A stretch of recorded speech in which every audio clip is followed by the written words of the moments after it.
Assalamualaikum warahmatullahi wabarakatuh. Perkenalkan, nama saya Muhammad Afandi, saya dari kelompok 2. Nah, kali ini saya bakal ngejelasin tentang teori graf. Graf sering digunakan untuk merepresentasikan sebuah objek dan hubungannya dengan objek lain. Sejarah teori graf bermula saat ahli matematika Swiss Leonhard Euler memecahkan masalah jembatan Königsberg. Masalah jembatan Königsberg adalah teka-teki lama mengenai kemungkinan menemukan jalan setapak di 7 jembatan yang membentang di sepanjang sebuah sungai bercabang yang melewati sebuah pulau, tapi dengan tanpa melewati jembatan 2 kali. Nah, Euler berpendapat bahwa tidak ada jalan semacam itu. Buktinya hanya mengacu pada susunan fisik jembatan.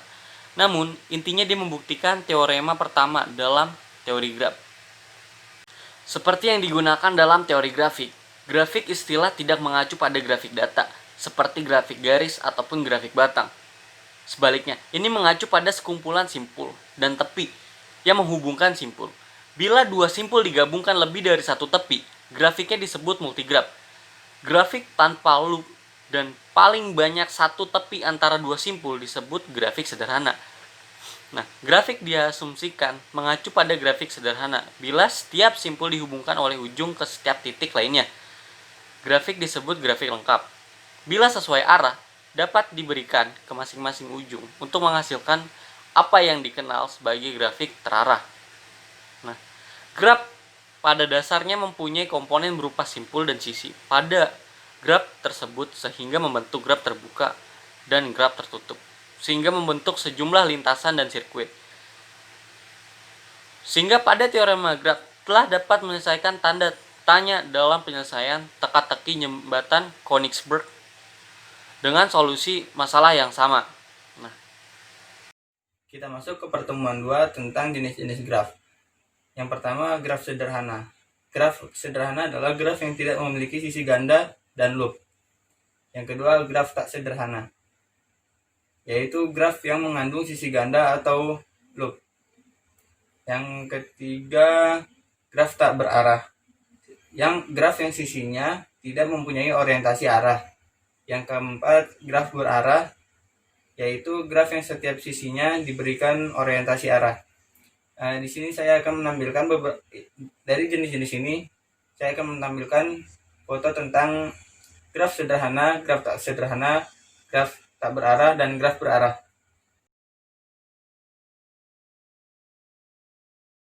Assalamualaikum warahmatullahi wabarakatuh. Nama saya Dede Farozi dari kelompok 2. Di sini saya akan melanjutkan pembahasan tentang graf terapan yang menjadi tugas UTS semester 3 mata kuliah graf terapan yang sebelumnya sudah dijelaskan oleh teman saya. Dan di sini saya akan membahas tentang terminologi graf. Terminologi graf adalah istilah-istilah yang ada di dalam graf. Dan setidaknya ada 9 terminologi atau istilah yang ada dalam graf. Yang pertama adalah ketetanggaan. Adalah dua buah simpul yang berhubungan langsung dengan simpul lainnya dan yang dihubungkan dengan sisi. Di mana sebuah graf dapat dikatakan bertetangga bila keduanya terhubung langsung. Yang kedua, bersisian. Maksudnya adalah bersisian itu merupakan sisi dari antar simpul. Yang ketiga, simpul terpencil, yang merupakan simpul yang tidak mempunyai sisi yang beririsan dengannya. Yang keempat adalah graf kosong. Graf kosong merupakan kumpulan simpul yang tidak mempunyai sisi. Perbedaan graf terpencil dan graf kosong adalah jika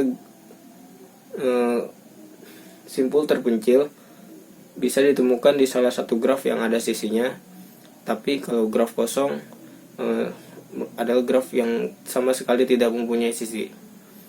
Yang kelima adalah derajat.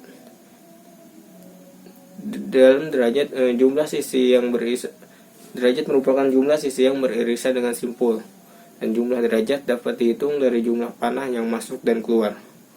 Yang keenam adalah lintasan. Lintasan adalah sebuah graf yang semua sisinya bisa dilewati. Yang ketujuh adalah siklus dan sirkuit. Adalah sebuah graf yang lintasannya berawal dan berakhir di titik yang sama atau di simpul yang sama. Yang kedelapan, terhubung. Adalah sebuah graf yang simpulnya saling terhubung satu sama lain. Dan yang kesembilan, ada graf berbobot. Adalah graf yang setiap sisinya diberi atau memiliki sebuah harga atau bobot. Mungkin cukup sekian penjelasan dari saya, dan selanjutnya akan dilanjutkan oleh teman-teman saya yang lainnya. Kurang lebihnya mohon maaf. Wassalamualaikum warahmatullahi wabarakatuh.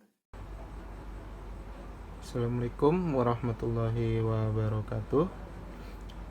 Perkenalkan, nama saya Taufikur Rahman Hasan. Di sini saya ingin mempresentasikan ya sebuah tugas untuk UTS dari pelajaran graf terapan. Materi yang akan saya jelaskan di video kali ini yaitu mengenai beberapa graf sederhana khusus. Nah, di sini yang pertama, untuk beberapa graf sederhana khusus adalah graf lengkap atau complete graph. Nah, untuk penjelasannya, graf lengkap ialah graf sederhana yang setiap simpulnya itu mempunyai sisi ke semua simpul lain. Baik, yang kedua itu ada yang dinamakan graf lingkaran atau cycle graph. Graf lingkaran adalah sebuah graf sederhana yang setiap simpulnya itu berderajat 2. Graf lingkaran dengan n simpul dilambangkan dengan Cn. Yang selanjutnya ada graf teratur atau regular graph. Adalah graf yang setiap simpulnya mempunyai derajat yang sama, disebut dengan graf teratur. Apabila derajat setiap simpul itu adalah R kecil, maka graf tersebut disebut sebagai graf teratur derajat R. Kemudian ada yang dinamakan graf biparti. Nah, di sini kita lihat dulu ya untuk gambarnya.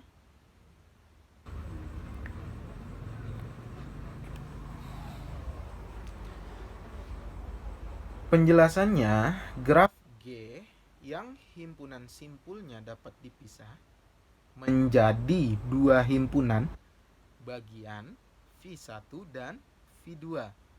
Sedemikian sehingga setiap sisi pada G menghubungkan sebuah simpul pada V1 ke sebuah simpul di V2.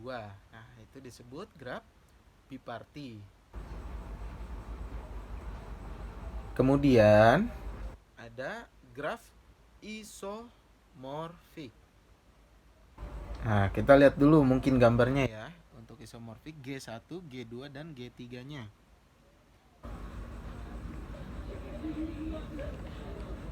Oke, ini G1, G2 dan G3. Nah, penjelasannya dua buah graf yang sama tetapi secara geometri berbeda disebut graf yang saling isomorfik.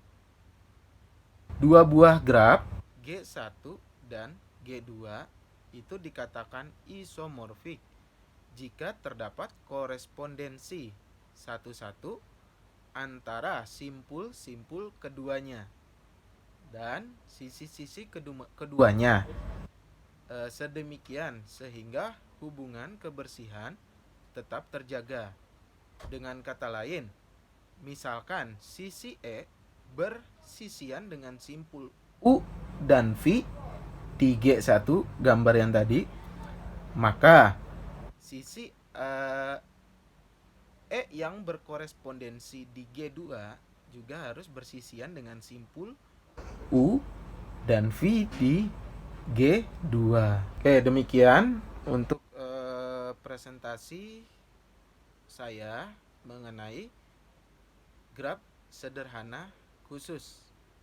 Terima kasih. Wassalamualaikum warahmatullahi wabarakatuh.